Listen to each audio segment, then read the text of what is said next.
ছোট ছোট পা, বাবার আঙুল ছোঁয়া, মায়ের আঁচলে লুটোপুটি, কিশোর গন্ধ আলাদা ছন্দ, ছাদে জিলিঙে খুনসুটি। চল চল চল চল রে চল, জড়জড়ি ওই নীল আকাশের গায়ে।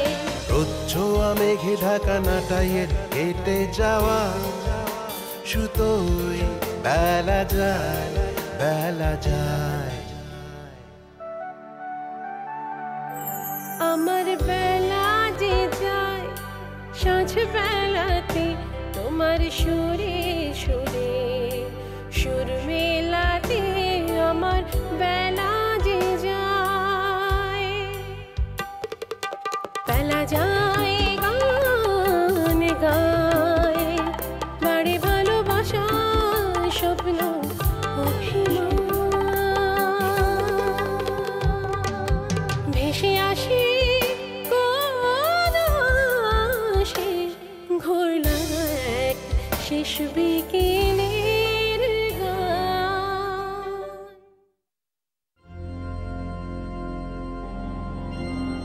সালামালাইকুম ভাই, যে আরমান স্যারের সাথে দেখা করবো একটু। দেখেন অ্যাপয়েন্টমেন্ট ছাড়া তো দেখা করা যাবে না, স্যারের অ্যাপয়েন্টমেন্ট লাগবে। ওই যে আমি আগেও আসছিলাম 2 বার করে। সরি, অ্যাপয়েন্টমেন্ট ছাড়া হবে না। আরে কি করছেন? ভাই ভাই আপনার হাতে ধরি প্লিজ, আমার দেখা করা খুব জরুরি। আচ্ছা আচ্ছা দেখছি, হাতটা ছাড়েন দেখছি।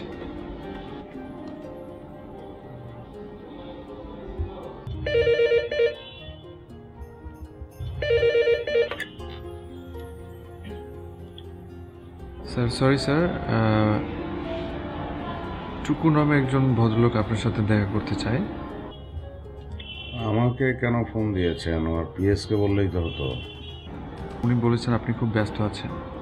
তাহলে স্যার উনি কয়েকদিন যাবতই আসছেন, ওনাকে কয়েকবার নিষেধ করার পরে উনি আসছেন, তাই বাধ্য হয়ে।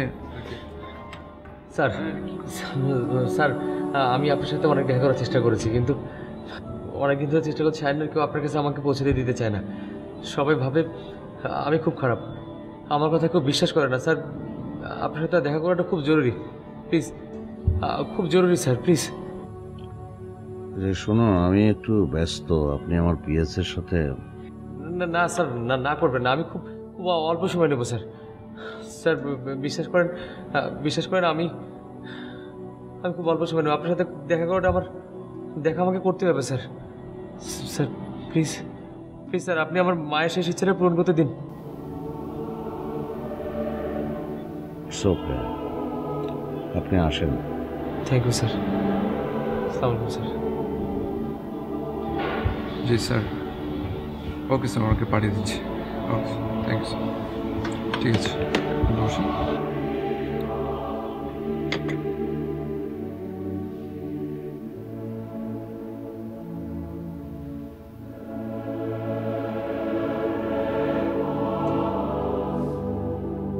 কিছুদিন বাড়ানো যায় না? আমরা তো ইলজিক্যাল কিছু বলছি না, আমরা 1 মাস সময় যাচ্ছি, জাস্ট 1 মাস। আর এই সময়ের মধ্যেই আমরা আমাদের বর্ডারদের অন্য জায়গায় সরানোর ব্যবস্থা করব। আর আপনার তো বুঝতে হবে আমরা সোশ্যাল ওয়ার্ক করছি, আমাদের সমাজের প্রতি কিছু রেসপন্সিবিলিটি আছে। উইমেন্স ফেডারেশনেরও নিশ্চয়ই সেরকমই রেসপন্সিবিলিটি আছে। তাদেরকে বুঝিয়ে বললে তারা নিশ্চয়ই কনভিন্সড হবে। মানবিক দিকটা অ্যাটলিস্ট একটু ভাবুন। এতগুলো বৃদ্ধ এত অল্প সময়ে কোথায় যাবে, কি করবে তারা? তাছাড়া তাদের তো আর কোনো কিছু করার। I am really sorry. আমি অনেক ট্রাই করেছি, কিন্তু তারা কিছুতেই রাজি হচ্ছে না। সবই বুঝতে পারছি, আমাদেরকে আপনারা অমানবিক ভাববেন না, কিন্তু অনেক সময় কিছু করার থাকে না। কিছুই কি করার নেই?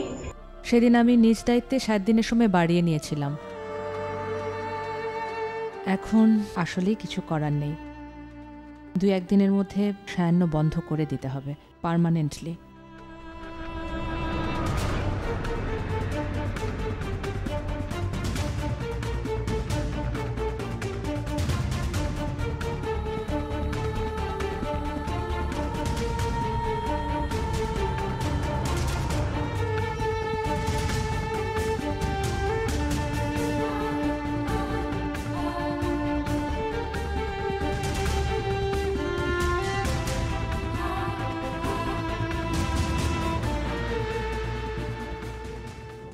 বলুন। আমার মা স্যার, আমি আসলে অল্প সময় নেব। বলি স্যার।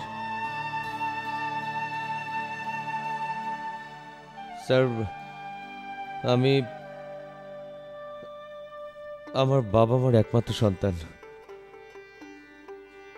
আমার বাবা বিভাগী হয়ে যান। আমার মা খুব কষ্ট করে আমাকে মানুষ করেছেন। টাকা পয়সার অভাব আমাদের ছিল না। আমার দাদা সব সম্পত্তি রেখে গেছেন। আমার মা খুব একা। সম্পদ সামলে আমাকে অনেক কষ্টে মানুষ করেছেন। আমি দেখিনি।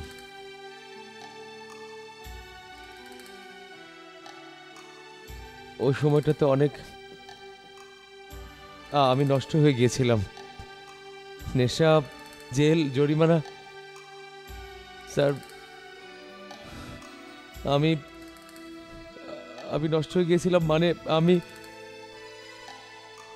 আমি অত্যাচার করেছি মাকে টাকার জন্য। আমার মা নীরবে সহ্য করে গেছে।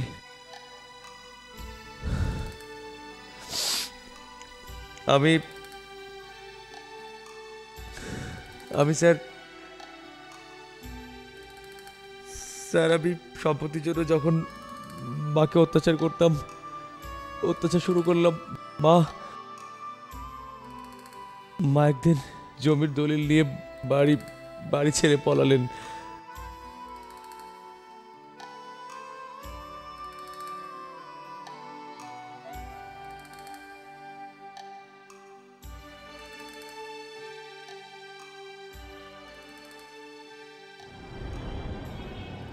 পালালেন কেন? আমি যদি তাকে মেরে ফেলি সেই ভয়। পালিয়ে আপনার সায়ন এসে উঠলেন। আমি যেন তাকে খুঁজে না পাই, কিন্তু আমি পেলাম। আর বুদ্ধি করে সায়নের চাকরি নিলাম। আবার সম্পত্তির জন্য মাকে অত্যাচার শুরু করলাম।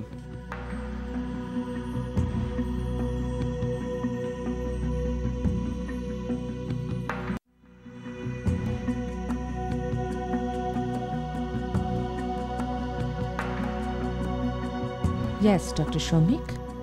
আপনি এসব কি করছেন? সায়নে যা হচ্ছে আপনি সে বিষয়ে কথা বলতে চাইছেন তো? You are smart enough. Yes I am. You are a key member of women federation. এটা ওপেন সিক্রেট যে এই অর্গানাইজেশনটা আপনি টেকনিক্যালি পিছন থেকে রান করেন।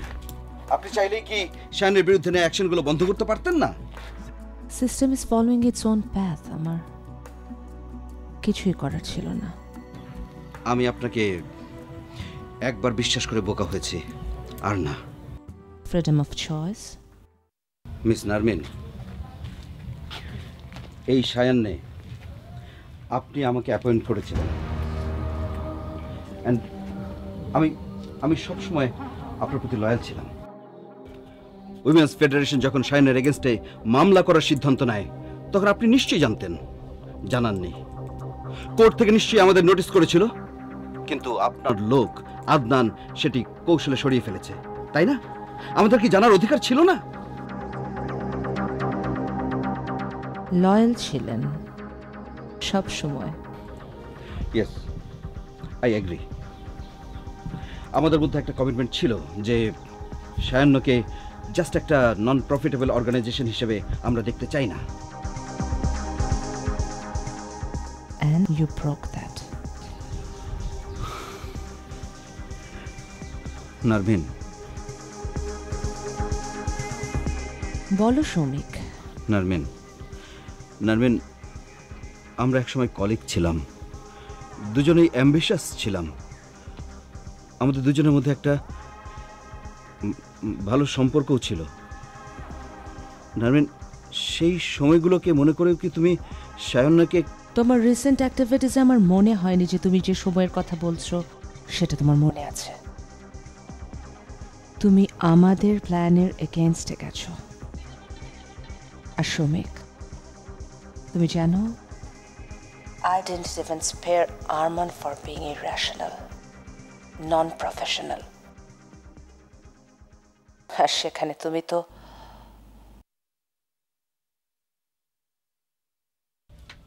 নারমিন, নারমিন প্লিজ। হ্যালো,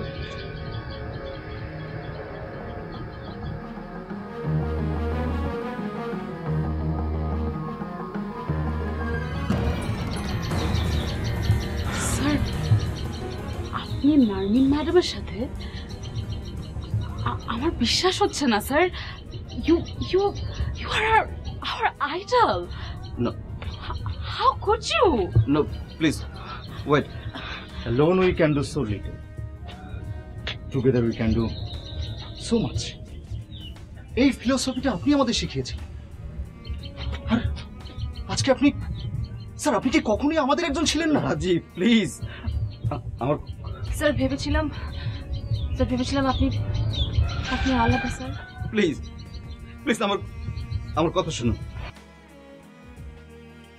আপনারা যা বলছেন তা বলার অধিকার আপনাদের আছে,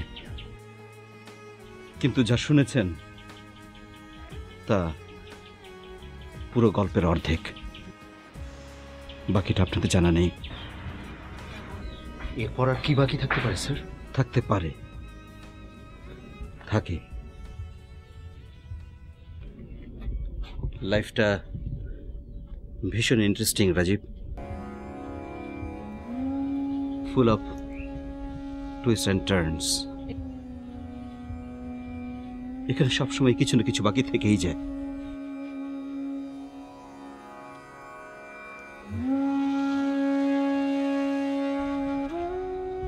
ইয়েস, ইটস ট্রু যে নারমিন আর আমি অনেক আগে থেকেই পরিচিত, আর আমরা কখনোই চাইনি এই বিষয়টা শায়নের কেউ জানুক। কারণ আমি শায়নের জয়েন করার আগে থেকেই আমাদের কিছু প্ল্যান ছিল, to achieve more and more. We are really ambitious.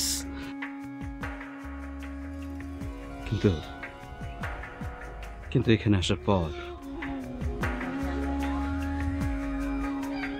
একে একে আপনাদের সবার সাথে পরিচয় হওয়ার পর কিছু একটা পরিবর্তন হয়ে গিয়েছিল আমার মধ্যে। আপনারা ইয়াং, পটেনশিয়াল, চাইলে অনেক বেশি স্যালারি নিয়ে, সুযোগ সুবিধা নিয়ে অন্যখানে জয়েন করতে পারতেন, কিন্তু করেননি কেন? Just to serve humanity. সত্যি আপনাদের ডেডিকেশন, আপনাদের হার্ডওয়ার্ক দেখে আমি প্রতিদিন মুগ্ধ হয়ে যেতাম, আর নিজের কাছে নিজে ক্ষুদ্র হয়ে যেতাম। কখন যে বদলে যেতে শুরু করেছিলাম আমি নিজেও জানি না। নারমিনের সাথে একটু একটু করে দূরত্ব বাড়তে থাকলো, একসময় সব যোগাযোগ বন্ধ হয়ে গেল, আমাদের আইডিওলজি আলাদা হয়ে গিয়েছিল।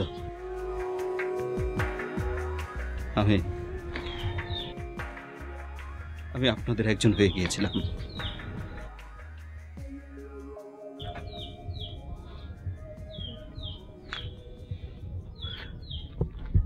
রাজীব, নাতাশা, শিরিন,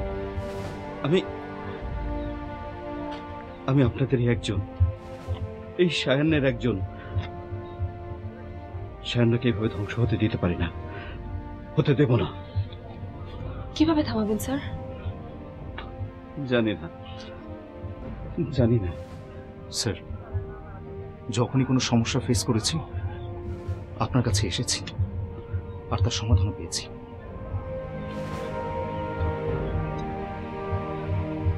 এবার না হয় আমরা সবাই মিলে একটা সলিউশন ফাইন্ড আউট করি। ইয়েস, দেন প্রথম কাজটাই প্রথমে করি। কি?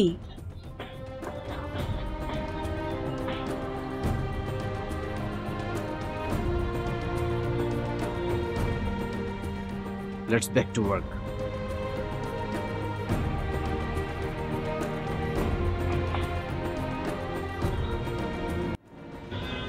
আপনার মায়ের শেষ ইচ্ছা কি ছিল? তার সব সম্পত্তি সে সায়নকে লিখে দিবে। মা,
স্যার, আমি আমার মায়ের শেষ ইচ্ছাটা পূরণ করতে চাই।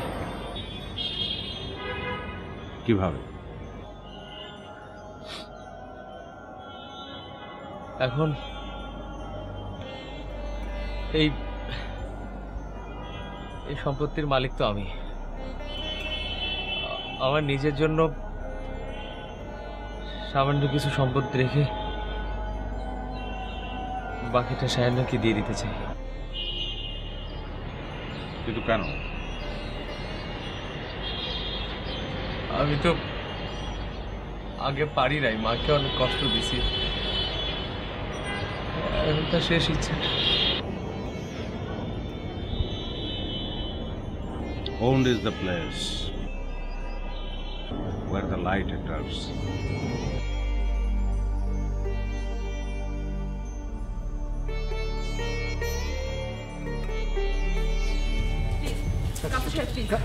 ডিস্টার্ব করবেন না। যাবেন না প্লিজ, আপনি যাবেন না কাউসার সাহেব, প্লিজ। যাবো না কেন? হ্যাঁ, যাবো না কেন? কোথায় থাকবো? এই ভাঙাচোরা বাড়িতে? আচ্ছা সাহেব, সবকিছু ঠিক হয়ে যাবে, ভাঙাচোরা কাজ বন্ধ হয়ে যাবে। ঠিক হয়ে যাবে না? হ্যাঁ। তাই যদি হতো তাহলে তোমরা আগেই করতে। এখন কেন? এতই যদি তোমাদের ক্ষমতা থাকতো তাহলে অনেক আগেই বন্ধ করতে। নিজেকে রাস্তায় নামার আগে নিজেকেই সব ব্যবস্থা করতে হবে। খুব ভালো করে বুঝে গেছি আমি। ছি ছি, আপনাদের রাস্তায় নামতে হবে কেন? একটা ব্যবস্থা আমরা করেই ফেলবো। শুনেছেন আপনারা? শুনেছেন কি বলছে?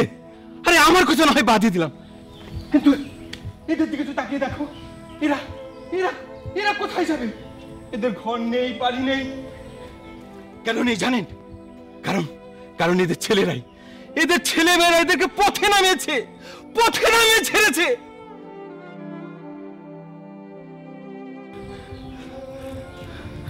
বাদ দেন তো কাসু সাহেব, ওদের সাথে তর্ক করে কি হবে? কি বুঝবে ওরা? ওরা তো আমাদের সন্তানদের চাইতেও খারাপ। আশা দিয়ে, স্বপ্ন দেখিয়ে এখন সেগুলো ভেঙে চুরে দিচ্ছে। জীবনে এমনিতেই অনেক বেশি কষ্ট, আর এই শেষ বয়সে এসে কষ্ট করতে চাই না। ওদের যেতে দাও। না না, প্লিজ শুনুন, আপনারা স্যার একটু কথা। স্যার, আমার স্যার অফিসে একজন লোক আসছে চিঠি নিয়ে। স্যার নাকি নিজে চিঠি পাঠাচ্ছেন আপনার জন্য।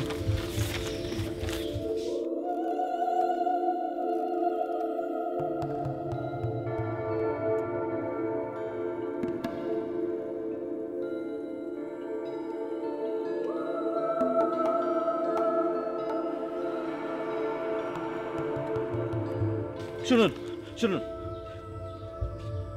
চিঠির এই কথাগুলো আপনাদের সবার শোনা দরকার।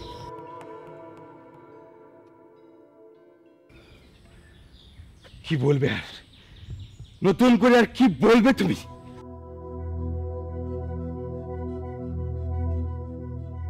ডক্টর সৌমিক, জানি এই মুহূর্তে সায়ান্নে আপনাদের পাশে আমার থাকার কথা ছিল, কিন্তু পারলাম না। আপনাদের সামনে আসার শক্তিটুকু আমার আজ আর নেই। I am sorry. চিন্তা করবেন না, সায়ান্নকে ঘিরে যে অনিশ্চয়তা তৈরি হয়েছিল তা কেটে গেছে। আমাদের লয়ার উইমেন্স ফেডারেশনের কাছ থেকে 3 মাসের সময় অলরেডি নিতে পেরেছে। এই 3 মাসে অন্য আরেকটা জমিতে সায়ান্ন তৈরি করব আমরা। তারপর এই সায়ান্নের সবাই মিলে ওই নতুন সায়ান্নে নতুন করে আবার সব কিছু শুরু করব।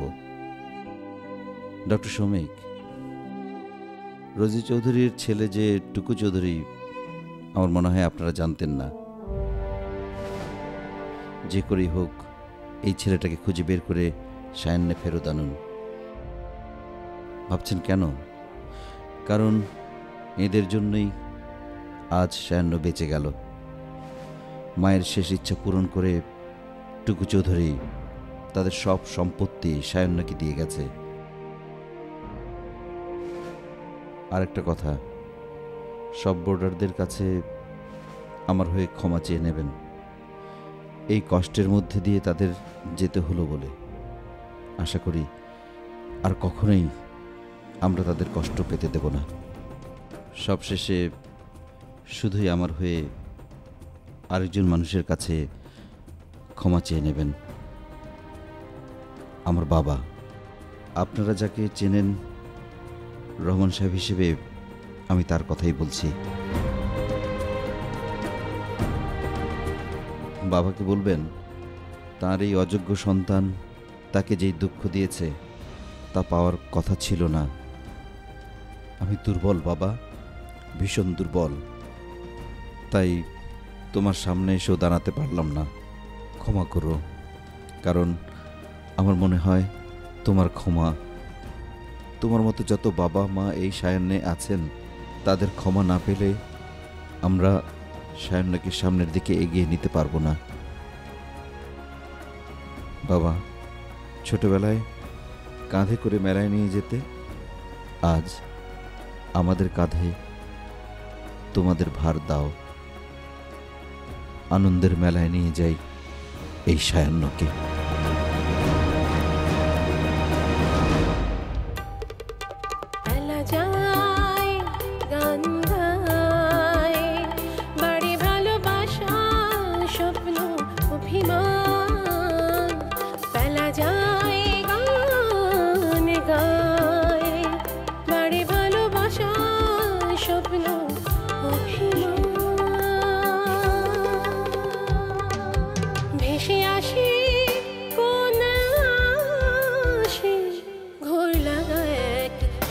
বিকেলের গান ভেসে আসে কোন আসে ঘোর লাগা এক শেষ বিকেলে।